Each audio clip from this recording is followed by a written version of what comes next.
तो आइए समझ लेते हैं मूल्य स्तरों में आने वाली साधारण गिरावट के बारे में कि कैसे मूल्य स्तरों में अगर देखा जाए तो साधारण गिरावट आती है और अर्थशास्त्र में अगर देखा जाए तो किन दो शब्दावलियों का इस्तेमाल किया गया है।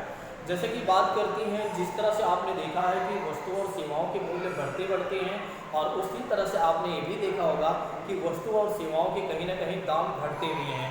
तो आइए समझते हैं कि वे दो शब्दावलियाँ कौन कौन सी हैं।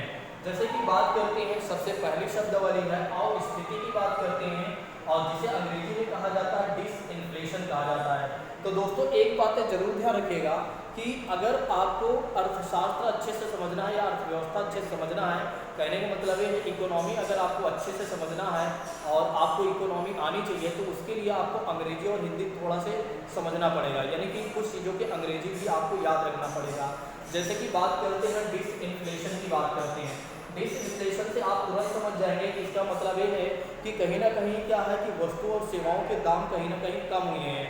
और उसी तरह से अगर देखा जाए तो डिफ्लेशन की बात करते हैं तो अपस्फीति, तो यहाँ भी वस्तु और सेवाओं के दाम घटेंगे, लेकिन यहाँ पर क्या स्थिति होती है और यहाँ पर क्या स्थिति होती है, आइए मैं आपको समझाता हूँ। पहले इसके बारे में आइए मैं आपको समझाता हूँ, फिर उसके बाद उसके बारे में आपको समझाऊंगा। तो दोस्तों अगर देखा जाए तो इसमें कहा जा रहा है कि अस्थिति में कहा जा रहा है कि इसमें वस्तुओं एवं सेवाओं के मूल्य में बढ़ोतरी होती रहती है। देखिए, वस्तुओं और सेवाओं के मूल्य में बढ़ोतरी होती रहती है, ध्यान रखिएगा, वस्तुओं और सेवाओं के मूल्य में बढ़ोतरी होती रहती है। लेकिन यहाँ पर एक और बातें कही गई है, इसको भी समझिएगा, लेकिन मूल्य बढ़ने की दर में निरंतर कमी होती रहती है। मूल्य बढ़ने की दर में, जो मूल्य बढ़ेगा उसके दर में अगर देखा जाए तो उसके रेट में कहीं ना कहीं कमी भी देखी जाएगी। तो ध्यान रखिएगा कि स्थिति में क्या होता है, अस्थिति में क्या होता है कि वस्तुओं एवं सेवाओं के मूल्य में बढ़ोतरी होती रहती है, लेकिन ये बातें जरूर ध्यान रखिएगा, यही मेन है, लेकिन मूल्य बढ़ने की दर में क्या होगा, निरंतर कमी होती रहती है, निरंतर कमी होती रहती है। और इसे अगर सरल भाषा में कहा जाए, अगर इसे सरल भाषा में कहा जाए तो मुद्रास्फीति की दर में निरंतर कमी, मुद्रास्फीति की दर में निरंतर कमी को ही क्या कहा जाता है, या कमी की दशा को ही क्या कहा जाता है, अस्फीति कहा जाता है, यानी कि डिसइंफ्लेशन कहा जाता है। तो मुद्रास्फीति की दर में निरंतर कमी, मुद्रास्फीति की दर में मुद्रास्फीति के दर में निरंतर कमी हो रही है, तो उसे क्या कहा जाएगा, उसे क्या कहा जाएगा, अस्फीति कहा जाएगा, उसे क्या कहा जाएगा, डिसइंफ्लेशन कहा जाएगा। अब आप सोच रहे होंगे सर क्या कहा जा रहा है, कि इसका क्या मतलब है। देखिए, हमने अभी इसके पहले आपको बताया था कि मुद्रास्फीति यानी कि जब वस्तु और सेवाओं के दाम बढ़ते हैं तो उसे कहा जाता है मुद्रास्फीति बढ़ी हुई है, यानी कि इन्फ्लेशन इंक्रीजिंग हुआ है या इन्फ्लेशन इंक्रीज हुआ है। दूसरी बात करते हैं, अगर वस्तु और सेवाओं के दाम कम हुए हैं तो आप क्या कहेंगे, वस्तु और सेवाओं के दाम कम हुए हैं तो आप कहेंगे मुद्रास्फीति घटी है, यानी कि मुद्रास्फीति में कमी आई हुई है, यानी कि कह सकते हैं महंगाई में कमी आई हुई है, महंगाई उतना ज़्यादा नहीं है। ठीक है, तो वही बातें यहाँ पर समझाने का प्रयास किया गया है, इसको आप ऐसे समझिए। देखिए, माना कि हमारे पास एक पेन है, माना कि हमारे पास एक पेन है और इसकी जो वैल्यू है, उसकी जो वैल्यू है वो एक तरीके से देखा जाए तो 10 रुपये है, उसकी जो वैल्यू है, उसकी वैल्यू अगर देखा जाए तो 10 रुपये है, लेकिन अगले कुछ महीनों में कीमतों में वृद्धि हुई है। देखिए, अगले कुछ महीनों में, आप ऐसे समझिएगा, अगले कुछ महीनों में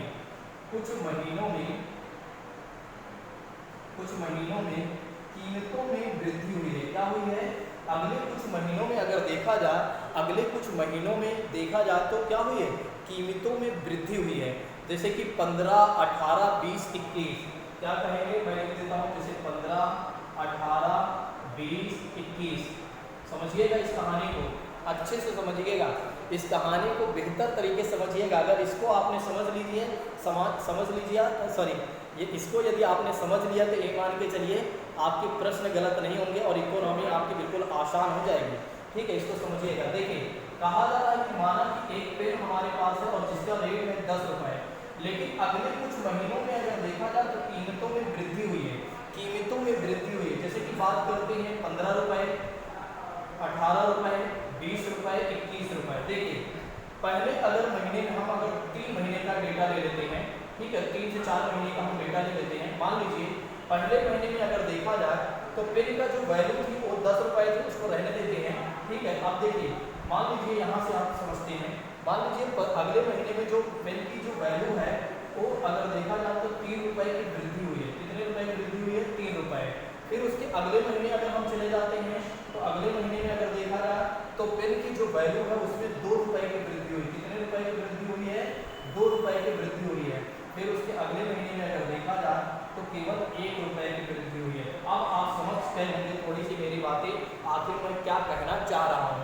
तो आओ स्थिति में क्या होता है कि मूल्य स्तरों में देखा जाए तो मूल्य बढ़ने की दर में मूल्य तो बढ़ेगा लेकिन उसके जो रेट है वो कहीं ना कहीं कम होते जाएंगे, उसकी जो दर है वो कहीं ना कहीं कम होते गए हैं। देखिए आप देख रहे हैं कि पहले मान लीजिए या तो हम अगर इसको 10 से देख लेते हैं तो पहले अगर हम 5 देख लेते हैं, आप ऐसे देख लीजिए पहले महीने में अगर देखा जाए तो इसका 5 रुपये वृद्धि हुई है, कोई बात नहीं। फिर उसके नेक्स्ट मंथ आप देख रहे हैं तो 3 रुपये की वृद्धि हुई है। उसके बाद आप देख रहे हैं कि तो दिन पे दिन आप देख रहे हैं कि बढ़ तो रहा है रेट लेकिन बहुत ही कम मात्रा में बढ़ रहा है रेट, बहुत ही कम रेट में एक तरीके से दर बढ़ रही है, ठीक है। तो इस स्थिति को क्या माना जाएगा? और स्थिति माना जाएगा यानी डिसइंफ्लेशन माना जाएगा। यहाँ पर कहा भी गया है कि मुद्रास्फीति की दर में निरंतर कमी, आप यहाँ देख रहे हैं कि निरंतर कहीं ना कहीं कमी हुई है, निरंतर कहीं ना कहीं कमी हुई है और इसी को क्या कहा जा रहा है? और स्थिति कहा जा रहा है यानी कि डिसइंफ्लेशन कहा जा रहा है। इसी को क्या कहा जा रहा है? डिसइंफ्लेशन कहा जा रहा है। अब यहाँ पर बात ये आती है कि अस्फीति की अवस्था में क्या अर्थव्यवस्था के लिए अच्छा है या नहीं? तो बिल्कुल अस्फीति की अवस्था अगर देखा जाए तो यह स्थिति जो होती है अर्थव्यवस्था के लिए बिल्कुल अच्छी है, अर्थव्यवस्था के लिए अगर देखा जाए तो बिल्कुल अच्छी है। अब दूसरी बात करते हैं, इस स्थिति से क्या उपभोक्ताओं को भी अच्छा, उपभोक्ताओं के लिए भी अच्छा है कि नहीं? जो कंज्यूमर होते हैं उनके लिए भी यह स्थिति अच्छी है कि नहीं? तो बिल्कुल अगर देखा जाए तो उनके लिए भी अच्छी है। जो उपभोक्ता होते हैं, जो कंज्यूमर होते हैं, जो एक मिनट दोस्तों, हाँ, जो उपभोक्ता होते हैं उपभोक्ताओं के लिए भी अगर देखा जाए तो यह स्थिति जो है अच्छी मानी गई है, ठीक है। उपभोक्ताओं के लिए बात करते हैं या अर्थव्यवस्था के लिए अगर देखा जाए तो दोनों के लिए ही अच्छा है। तो ध्यान रखने वाली बात यह है कि मूल्य स्तर में सामान्य गिरावट, मूल्य स्तर में गिरावट को क्या माना जाएगा? अगर इसको एक भाषा में एक ही डिफिनेशन में यदि आपको बताना हो तो आप क्या बताएंगे कि मूल्य स्तर में गिरावट को क्या कहा जाएगा? मूल्य स्तर में गिरावट को क्या कहा जाएगा? मूल्य स्तर की गिरावट को, मूल्य स्तर की गिरावट को आप क्या कहेंगे? आप क्या कहेंगे? डिसइंफ्लेशन कहेंगे। क्योंकि आप देख रहे हैं कि मूल्य स्तर में कहीं ना कहीं एक तरीके से क्या हुई है? घटोतरी हुई है, यानी कि घटी है चीज़ें, यानी कि दाम जो है घटे हुए हैं। अगले 2-3 महीनों में अगर देखा जाए तो वस्तु और सेवाओं के जो दाम है वो घटे हुए हैं, जो कि अर्थव्यवस्था के लिए भी अच्छा है और एक तरीके से अगर देखा जाए तो उपभोक्ताओं के लिए भी अच्छा है, ठीक है। अभी आप सोच रहे होंगे सर इतना अच्छी चीज़ें हैं। देखिए अभी यहाँ पर एक और बातें आप समझिएगा तो यहाँ दोनों बातें आपको अच्छे तरीके से चीज़ें क्लियर हो जाएंगी। आइए समझ लेते हैं आप स्थिति के बारे में भी, आइए समझ लेते हैं आप स्थिति, तो आइए समझ लेते हैं डिफ्लेशन के बारे में भी, यानी कि अब स्थिति के बारे में भी, अब स्थिति के बारे में भी आइए समझ लेते हैं। लेकिन यहाँ पर मैंने एक बातें लिखा था, इसको लिख देता हूँ ताकि आपको याद रहे। मूल्य स्तर में गिरावट, मूल्य स्तर में गिरावट। देखिए इसको आप अभी छोड़ दीजिए, आप इसको पहले समझ लीजिए, फिर तीनों पे एक साथ। यहाँ पर एक और बातें हमने लिखी हुई है कि मुद्रा स्थिति के बारे में, तो इसको भी मैं एक साथ समझाऊंगा, तीनों को एक साथ, ठीक है। तो इसको पहले समझ लेते हैं। देखिए डिफ्लेशन की बात करते हैं जब वस्तुओं और सेवाओं के मूल्य में निरंतर कमी हो रही हो, बिल्कुल निरंतर कमी होती जा रही हो, तब हम क्या मानेंगे कि कौन सी स्थिति आ गई है? डिफ्लेशन की स्थिति आ गई है। तो डिफ्लेशन की स्थिति में क्या होता है? वस्तुओं और सेवाओं के मूल्य जो होते हैं बिल्कुल हमेशा निरंतर, बिल्कुल लगातार कम होते जा रहे हैं, ठीक है। अब ऐसा होता क्यों है? इसको आप समझ लीजिए। देखिए एक बात होती है आपूर्ति और दूसरी बात होती है मांग। इसे अगर देखा जाए तो अंग्रेजी में कहा जाता है सप्लाई कहा जाता है और इसे अंग्रेजी में कहा जाता है डिमांड कहा जाता है, ठीक है। अब इसको समझिएगा, इसे कहा जाता है आपूर्ति को सप्लाई और मांग को क्या कहा जाता है, डिमांड कहा जाता है। ठीक है, इसको आप आइए एक मिनट दोस्तों इसको इरेज कर देता हूँ फिर बनाता हूँ। ठीक है, देखिए यहाँ पर आप सोचिए एक बार कि एक तरीके से मांग बढ़ रही है। पहले आप ऐसे समझिए, देखिए जब मांग बढ़ेगी तो फिर क्या, मान लीजिए कि मार्केट में गेहूं चावल, या आप ऐसे समझ लीजिए, मान लीजिए मार्केट में प्याज है, मार्केट में आलू है और टमाटर है और भी तमाम चीज़ें हैं। ठीक है, मैगी है, तमाम चीज़ें समझ लीजिए, तमाम चीज़ें होती हैं। ठीक है, बहुत सारी वस्तु और सेवाएं कह सकते हैं। ठीक है, मैं अभी वस्तुओं की बात कर रहा हूँ, तो सेवाएं भी आप जोड़ लीजिए, जो कि हमने सेवाएं बताया गई है कि सेवाएं अमूमन क्या होती हैं। ठीक है, तो जैसे कि बात करते हैं प्याज की बात करते हैं। अब सबसे पहले मान लीजिए प्याज जो होगी मार्केट में एक सामान्य स्तर पर प्याज होंगी। कहने का मतलब ये है कि प्याज आलू टमाटर बना होगा, आराम से बढ़िया से बन रहा है। ठीक है, अब सोचिए एक बार कि प्याज का सीजन आ गया, आलू का सीजन आ गया, टमाटर का सीजन आ गया। ठीक है, और यहाँ पर आप सोचिए एक बार कि लोगों ने क्या कर दिया, डिमांड बढ़ा दिया। लोगों ने क्या किया, थोड़ा सा डिमांड बढ़ाया। अब जब डिमांड बढ़ाया जा रहा है, डिमांड बढ़ाया जा रहा है, तो प्याज आलू और टमाटर वगैरह क्या होगा, उसकी आपूर्ति बढ़ाना पड़ेगा। मान लीजिए कि 10 15 20 लोग या जितने भी लोग कह सकते हैं, अब लोग क्या कर रहे हैं, मांग किसकी कर रहे हैं, मांग कर रहे हैं भाई हमें प्याज चाहिए, हमें आलू चाहिए, हमें टमाटर चाहिए, हमें तमाम तरह की चीज़ें भी मांग कर रहे हैं। अब लगातार क्या हो रहा है कि मांग बढ़ती जा रही है। अब मांग बढ़ रही है तो फिर क्या हो रहा है कि लगातार आपूर्ति की जा रही है, लगातार क्या हो, आपूर्ति की जा रही है। एक समय आता है जब क्या होता है, मांग कम हो जाती है। एक समय आता है मांग कम हो जाता है और एक मांग कम हो जाती है और लगातार क्या है, आपूर्ति की ही जा रही है, आपूर्ति की ही जा रही है। मतलब लगातार क्या है कि आपूर्ति की ही जा रही है, यानी सप्लाई होती जा रही है।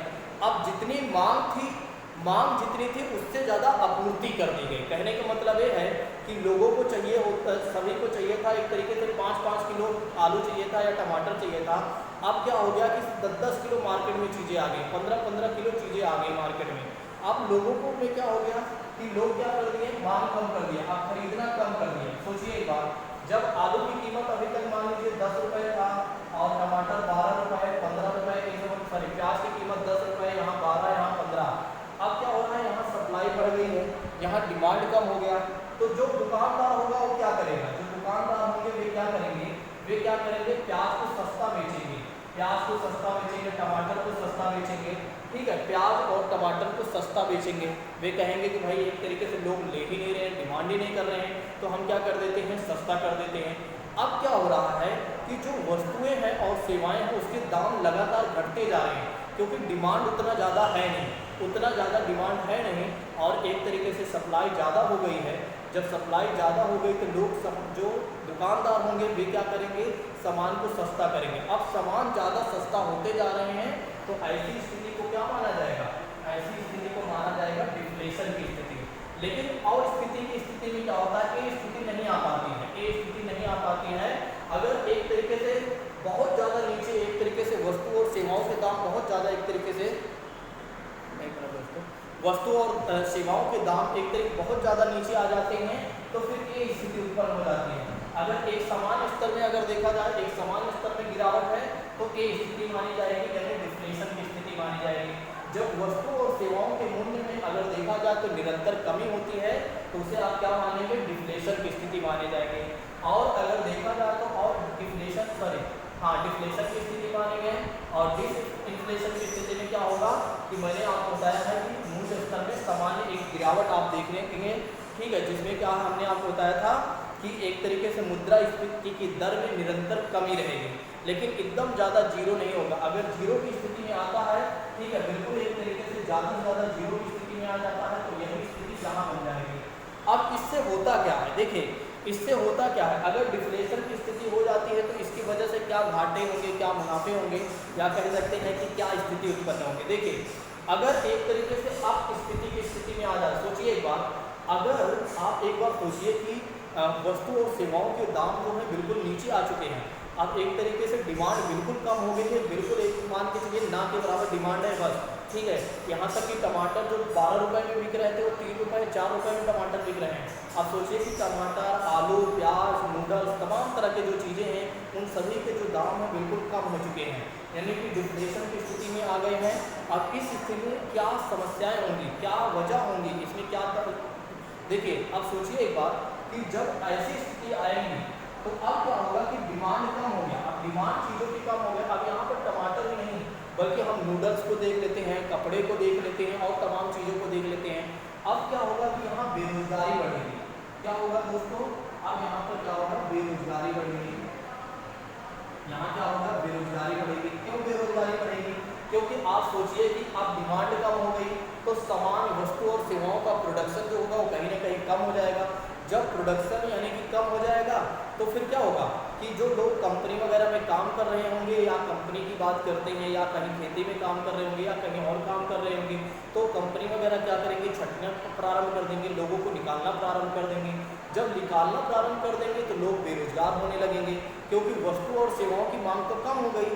जब वस्तु और सेवाओं की मांग कम हो गई तो फिर क्या होगा कि जब प्रोडक्शन ही नहीं हो रहा है तो फिर लोग बैठे रहेंगे, कंपनी के ऊपर बर्डन ज़्यादा बढ़ते जाएंगे। तो बर्डन ना बढ़ने के लिए कंपनियां क्या करेंगी, लोगों को निकालना प्रारंभ कर देंगे, क्योंकि भाई डिमांड किसी चीज़ की है नहीं, डिमांड बिल्कुल कम है।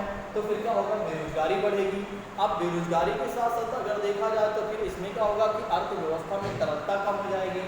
फिर अगर देखा जाए तो एक तरीके से कहीं ना कहीं अर्थव्यवस्था में अगर देखा जाए तो तरलता कम हो जाएगी। अर्थव्यवस्था में तरलता कम हो जाएगी। अर्थव्यवस्था में तरलता कम हो जाएगी, इस बात को ध्यान रखिएगा। अर्थव्यवस्था में तरलता, सॉरी दो बार मैंने लिख दिया। अर्थव्यवस्था में अगर देखा जाए तो तरलता में कमी आ जाएगी। फिर नेक्स्ट बात करते हैं अर्थव्यवस्था का वृद्ध हो जाना। अर्थव्यवस्था जो होगी वो पूरी तरीके से बुढ़ापे में आ जाएगी, क्योंकि एकदम एक तरीके से अगर देखा जाए सुस्ती और रिसेशन जैसी स्थिति आ जाएगी। क्योंकि मंदी की स्थिति, इसे कहा जाएगा मंदी की स्थिति भी आप कह सकते हैं। यहाँ पर क्या हो जाएगा, रिसेशन, मंदी की स्थिति हो जाएगा, सुस्ती की स्थिति हो जाएगी। मंदी और सुस्ती की स्थिति हो जाएगी। क्यों हो जाएगी, क्योंकि कहीं ना कहीं आप देख रहे हैं कि वस्तु और सेवाओं के जो दाम है वो बिल्कुल कम होते जा रहे हैं। यहाँ पर डिमांड ही नहीं है, बस सप्लाई ही हो रही है, सप्लाई कर दिया गया है और सप्लाई हो रही है, लगातार सप्लाई बढ़ रही है। लेकिन एक तरीके से वस्तु और सेवाओं के दाम कम होते, सॉरी एक तरीके डिमांड ही नहीं है, तो फिर लोग क्या करेंगे, ज़्यादा से ज़्यादा कम दामों में बेचेंगे।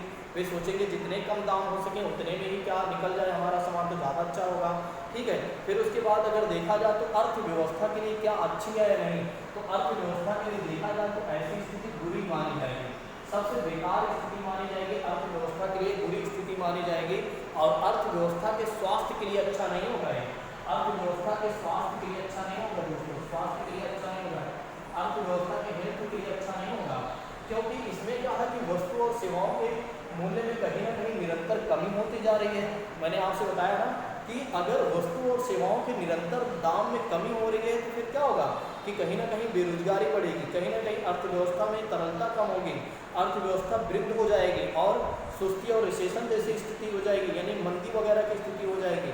यह अर्थव्यवस्था की अच्छी नहीं, अर्थव्यवस्था के लिए अच्छी नहीं है, और अर्थव्यवस्थाओं के लिए ही नहीं बल्कि उपभोक्ता जो होते हैं उनके लिए भी अच्छी नहीं है, जो कंज्यूमर होंगी उनके लिए भी अच्छी बातें नहीं होंगी। और अर्थव्यवस्था के लिए तो देखा जाए तो उसके स्वास्थ्य के लिए बिल्कुल अच्छी नहीं मानी जाएगी ये स्थिति। अब यहाँ पर फिर समझिएगा, यहाँ पर है एक और बातें हैं इन्फ्लेशन, जिसे मुद्रास्फीति कहा गया। देखिए जब क्या होगा, वस्तु और सेवाओं के दाम बढ़ेंगे, वस्तु और सेवाओं के दाम बढ़ेंगे तो ऐसी स्थिति को क्या माना जाएगा, इन्फ्लेशन माना जाएगा। जब वस्तु और सेवाओं के मूल्य स्तर में अगर देखा जाए तो गिरावट, सामान्य गिरावट आएगी, ऐसी स्थिति को क्या माना जाएगा, डिसइन्फ्लेशन माना जाएगा।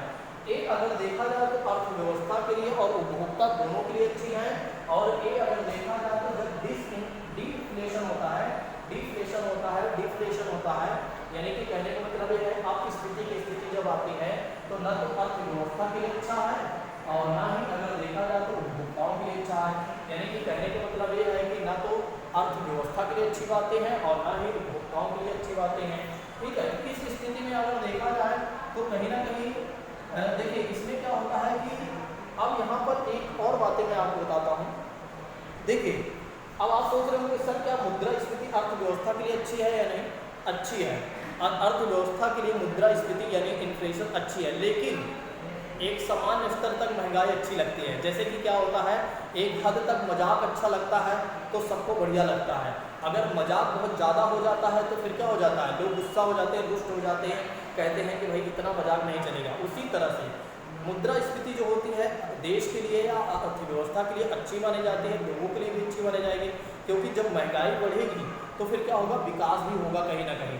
लेकिन एक हद तक ही अच्छी मानी जाती है, ज़्यादा अगर बढ़ जाती है तो फिर वो चीज़ें बुरी हो जाती हैं, बुरी लगने लगती हैं, या अर्थव्यवस्था के लिए अच्छी नहीं होगी, उपभोक्ताओं के लिए अच्छी नहीं होगी। क्योंकि आप सोचिए कि अगर ज़्यादा महंगाई बढ़ गई तो फिर क्या होगा कि कहीं ना कहीं आपकी जो इनकम होगा उस पर इम्पैक्ट पड़ेगा, आपकी जो सेविंग है उस पर काफ़ी ज़्यादा इम्पैक्ट पड़ेगा। तो ये बातें यहाँ पर हैं, ठीक है। तो अभी हमने कुछ आपको बताया नहीं है, ये मान के चलिए अभी हमने केवल और केवल थोड़ा से सामान्य जानकारियाँ आपको हमने शेयर किया है, ठीक है। अभी हमने ज़्यादा कुछ बताया नहीं है, बस आपको हमने एक इंट्रोडक्शन पार्ट ही समझो दिया है, ठीक है। लेकिन हाँ ये है कि आपको हमने ये समझा दिया है, डिसइन्फ्लेशन और डिफ्लेशन के बारे में हमने आपको समझा दिया है, और इन्फ्लेशन के बारे में भी हमने आपको समझा दिया है, ठीक है। अब कल हम बात करेंगे कि कैसे इन्फ्लेशन को मापा जा सकता है, मतलब कि कैसे मुद्रास्फीति को माना जाएगा तो मापा जा सकता है, कैसे हम जानेंगे कि मुद्रास्फीति हुई है, मतलब एक तरीके से कैसे हम जानेंगे महंगाई बढ़ी हुई है और कैसे हम जानेंगे महंगाई कम हुई हुई है, ठीक है। तो हम जानेंगे अगली क्लास में ये सारी बातें, ठीक है। अगर आप लोगों को जाते जाते क्लास बेहतर लगी हो तो एक बार कमेंट करके ज़रूर बता दीजिएगा कि हाँ सर आपने जो हमें समझाया अच्छे से समझ में आया है, ठीक है। तो चलिए आज की क्लास को यहीं पर स्थगित करते हैं। अभी थोड़ी सी छोटी क्लास होगी, फिर इसके बाद मैं बड़ी क्लास करूँगा, कम से कम 45 मिनट 40 मिनट की क्लास करूँगा, ठीक है, ताकि आपको और अच्छे से, ये पहली क्लास थी, मैं चाह रहा हूँ कि आपको थोड़ा से केवल एक इंट्रोडक्शन पार्ट से जोड़ दूँ और थोड़ा सी आपकी सोच बढ़े, कुल मिलाकर आपकी थोड़ी सी समझ बढ़े, कब आप महंगाई मानेंगे और कब आप मानेंगे कि महंगाई कम हुई है, ठीक है। आप थोड़ा घर पर विचार कीजिएगा इसके बारे में, कैसे आपको पता चलेगा कि ये महंगाई है, सामान महंगे हुए हैं।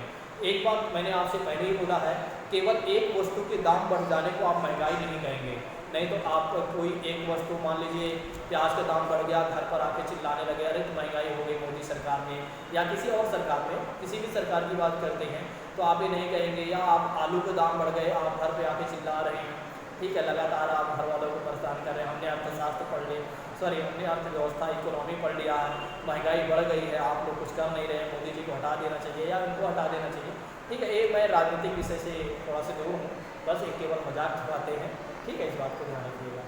चलिए आज की क्लास को यहीं पर स्थगित करते हैं। थैंक यू सो मच, जय हिंद दोस्तों, take care all of you.